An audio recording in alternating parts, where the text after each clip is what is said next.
নমস্কার বন্ধুরা, দেখো বোয়াল মাছের মাথা দিয়ে আমি লাউ তরকারি রান্না করবো, সাথে থাকো। কড়াইয়ে তেল দিয়ে দিলাম, এখন আমি কালি জিরা দিয়ে দেবো, কাঁচা লঙ্কা দিয়ে দেবো, জল দিয়ে দেবো, হলুদের গুঁড়া দিয়ে দেবো, ধনের গুঁড়া দিয়ে দেবো, জিরা আদা বাটা দিয়ে দেবো। বন্ধুরা আমি এখন লাউটা ঢেলে দেবো, একসাথে মিশিয়ে নেব। বন্ধুরা ধনে পাতা দিয়ে দিলাম,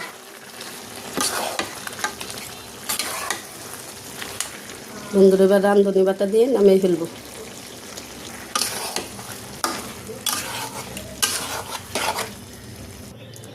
দেখো বন্ধুরা, হয়ে গেল আমার লাউ তরকারি, সাথে শাক আছে, লাল শাক। বন্ধুরা ভালো থেকো, লাইক কমেন্ট সাবস্ক্রাইব করে দিও প্লিজ।